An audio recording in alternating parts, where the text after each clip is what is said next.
साझा करने के लिए। और इस वक्त अब दूसरी खबर की बात करते हैं, वो भी नेशनल हेराल्ड मामले से जुड़ी हुई है, क्योंकि कांग्रेस का प्रदर्शन है और वहीं भाजपा का हल्ला बोल है, यानी तू डाल डाल तो मैं पात पात।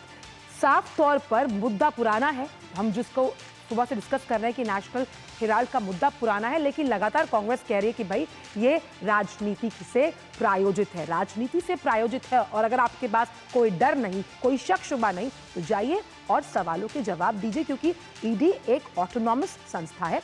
और उस लिहाज से हमने देखा कि देशव्यापी प्रदर्शन कांग्रेस का चल रहा है, जहां पर वो लगातार ईडी को आड़े हाथों ले रही है। और ये जो कांग्रेस है, ये उसका पुराना राग है, जिसे वो अलापती है जब भी भ्रष्टाचार को लेकर उन पर शिकंजा कसा जाता है। आप देख सकते हैं तीनों तस्वीरों में कि कैसे विरोध प्रदर्शन किया जा रहा है। अब ये विरोध प्रदर्शन, क्या इसको हम ये कहें कि सिर्फ कहने भर के नाम पे, आप देख सकते हैं कि यहाँ पर ये विरोध प्रदर्शन चल रहा है और इसमें भाजपा को निशाने पर लेने की कोशिश कांग्रेस कर रही है। तस्वीर ये पेश की जा रही है कि ये राजनीति से जुड़ा हुआ मामला है और इसलिए ईडी की कार्रवाई से जो कांग्रेस खफा है, नाराज है, और उसकी नाराजगी वो सड़कों पर इस तरह से उतारने की कोशिश कर रही है, क्योंकि ईडी ने अपनी चार्जशीट में आरोपी बनाया है सोनिया गांधी, राहुल गांधी, सैम पेट्रोदा की बात की जाए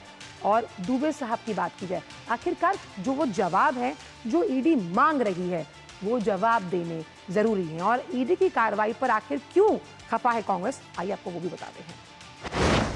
एक बार जांच हो चुकी है ईडी के अंदर भी, और जो आयोग था उसने क्लीन चिट दी है कि इसमें सोनिया गांधी, राहुल गांधी कोई मुलजिम बनते ही नहीं है। उसके बाद में वापस का केस शुरू कर दिया। सोनिया गांधी जी की जो पब्लिक लाइफ है और पब्लिक डोमेन में है, उन पे कोई एक उनकी छवि को धूमिल करने की एक नाकाम कोशिश है। इस केस में जो तथ्य हैं वो अदालत के सामने आएंगे और मुझे न्यायपालिका पे पूरा भरोसा है। लेकिन ये एक टारगेटेड कार्यप्रणाली है भाजपा सरकार की कि विरोधियों का मनोबल कम करने के लिए, चरित्र हनन करने के लिए एजेंसीज का दुरुपयोग करिए। हमारे लोग आक्रोशित है, जनता आक्रोशित है, कांग्रेस का कार्यकर्ता आक्रोशित है। एक 12 साल के फर्जी केस में आपको 365वें दिन याद आया चार्जशीट दायर करने के लिए। चार्जशीट में आपने मनी लॉन्ड्रिंग का केस लगाया है, उस केस में जहां पर एक पैसे का लेन देन नहीं हुआ, एक एसेट ट्रांसफर नहीं हुआ। चलिए, तो ये तो कांग्रेस का बड़ा हमला रहा, लेकिन बीजेपी भी चुप नहीं बैठ रही और बीजेपी ने भी अपने तीर से कमान छोड़ा और कमान से तीर छोड़ा कि कैसे कांग्रेस पर बड़ा हमला बोला कि अगर आपके पास ये संवैधानिक अधिकार है कि आप प्रदर्शन करें, लेकिन ये अधिकार आपको संविधान नहीं देता कि आप लोगों का पैसा लूटें और भ्रष्टाचार करें। आइए सुनवाते हैं। कानून अपना काम कर रहा है, the law is taking its own course. हम बीजेपी की ओर से सोनिया गांधी और राहुल गांधी और कांग्रेस पार्टी से सवाल पूछना चाहते हैं, क्या कानून को अपना काम नहीं करना चाहिए? हजारों करोड़ की संपत्ति पर अगर आपने गलत तरीके से, गैर कानूनी तरीके से षड्यंत्र करके कब्जा कर लिया, तो क्या इस पर चुप रहना चाहिए? और वहीं सुधांशु त्रिवेदी का भी ये मानना है कि बीजेपी लगातार जो रिएक्शंस दे रही है, इसमें सुधांशु त्रिवेदी का क्या कहना है इस पूरे मामले को लेकर, आइए आपको भी सुनिए।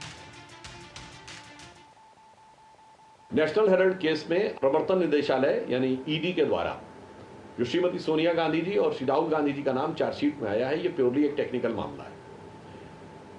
कांग्रेस पार्टी को ध्यान रखना चाहिए कि इस विषय की शुरुआत 2012 में हुई थी और एक जनहित याचिका के द्वारा दिल्ली हाई कोर्ट ने अक्टूबर 2013 में इस केस की शुरुआत की थी।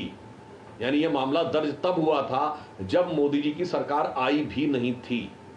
अतः कांग्रेस पार्टी का इस पर राजनीति करने का आधार नहीं बनता है। टेक्निकली देखें तो यह भारत के इतिहास का एक विचित्र मामला है, जिसमें कोई एक ऐसी कंपनी 90 करोड़ की देनदारी में बिक गई जिसके पास हजारों करोड़ की संपत्ति थी, जो किसी के द्वारा समझ में आने वाली बात नहीं है। तीसरी बात यह थी कि कांग्रेस पार्टी के द्वारा इसमें 76% शेयर सिर्फ राहुल जी और सोनिया जी के पास है। मतलब राजनीतिक दृष्टि से बहुत साफ दिखाई पड़ता है कि 2/3 से अधिक सिर्फ आपके पास रहेगा और बाकी किसी के पास नहीं। और मजे की बात यह है कि बाद में ये ने तय किया कि प्रकाशन बंद हो जाएगा और प्रॉपर्टी के बिजनेस में काम करेंगे। ये अपने आप में बड़ी विचित्र बात है।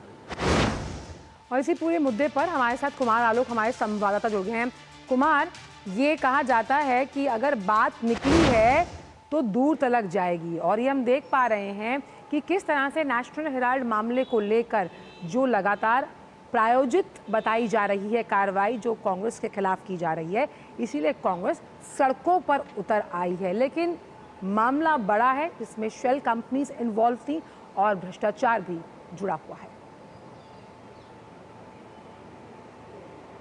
बिल्कुल सही कहा आंचल आपने। आज जिस तरीके से सवेरे से हम यहाँ पर देख रहे हैं, कांग्रेस का जो पुराना हेडक्वार्टर है 24 अकबर रोड, यहाँ पर जो दिल्ली प्रदेश कांग्रेस कमेटी के अध्यक्ष है देवेंद्र यादव, उनके नेतृत्व में काफ़ी संख्या में यहाँ पर लोग आकर के प्रदर्शन कर रहे थे और वो ये नारा लगा रहे थे कि जो कुछ भी हो रहा है सोनिया गांधी, राहुल गांधी या रॉबर्ट वाड्रा के साथ, वो एक सुनियोजित कार्रवाई है और बदले की कार्रवाई है। और इसको लेकर के उनके जो भी नेता थे यहाँ पे, कांग्रेस के प्रदेश के नेता अलका लांबा हो, चाहे पवन खेड़ा हो, चाहे और भी जो नेता, हालांकि यहाँ पर सोनिया गांधी के भी आने की घोषणा की गई थी कल शाम को कांग्रेस की मीडिया सेल की ओर से, लेकिन सोनिया गांधी यहाँ पर नहीं आई और ये बताने की कोशिश की जा रही थी कि जो भी हो रहा है वो बदले की कार्रवाई है। और जो इस केस में पहले ही ईडी को कुछ नहीं मिला है, ईडी ने क्लीन चिट जारी की थी और फिर से उसे एक तरह से वर्डिक्ट किया गया है राहुल गांधी को, सोनिया गांधी को, और हम डरने वाले नहीं हैं, इस तरह के नारे यहाँ पर लग रहे थे। लेकिन जहाँ तक आपने देखा होगा कि जिस तरीके से जो नेशनल हेराल्ड जो सबसे पुराना अखबार माना जाता है हिंदुस्तान का, और उसको कांग्रेस के जवाहरलाल नेहरू जो आज़ादी के पहले उन्होंने इस अखबार को शुरू किया था, और इसके बहुत सारी जो परिसंपत्तियाँ हैं वो सिर्फ दिल्ली में ही नहीं है बल्कि लखनऊ में है, मुंबई में है। तो उन संपत्तियों को और उनके जो पब्लिकेशन कंपनीज थी उसको लेकर के इन्होंने मनी लॉन्ड्रिंग का केस बनता है और इसीलिए 9 अप्रैल को ईडी ने चार्जशीट दाखिल की थी और सीबीआई का जो स्पेशल कोर्ट है उसमें कुछ आधार मांगे गए थे और उसको लेकर के 25 अप्रैल को अब इस पर फिर सुनवाई होगी और उसके बाद क्या कार्रवाई होगी ये देखने वाली विषय होगी। 25 अप्रैल से सुनवाई है राउज एवेन्यू कोर्ट में कुमार। लेकिन ये जो मामला है, जब इस मामले को संज्ञान में लिया गया था तब तो भाजपा सरकार थी भी नहीं, तो जिस तरह के इल्जाम कांग्रेस पार्टी लगा रही है वो बेसलेस हैं। देखिए ये जो केस है, ये सुब्रमण्यम स्वामी जो पूर्व विदेश मंत्री और एक बहुत बड़े नेता हैं और उन बहुत बड़े वकील भी रह चुके हैं और कानून की जानकार हैं, और इन्होंने ये केस 2013 में दाखिल की थी। और उसके बाद जब नरेंद्र मोदी की सरकार जब आई, 13 के बाद 14 में नरेंद्र मोदी की सरकार आई, तो इस नई सरकार ने आने के बाद इस पर गहन छानबीन की और गहन छानबीन करने के बाद जब मामला फंसता हुआ दिख रहा है, बहुत सारे ऐसे मामले हैं जैसे जमीन का जो मामला है जिसमें रॉबर्ट वाड्रा की कल भी पेशी हुई थी और आज भी ईडी में पेशी हुई है।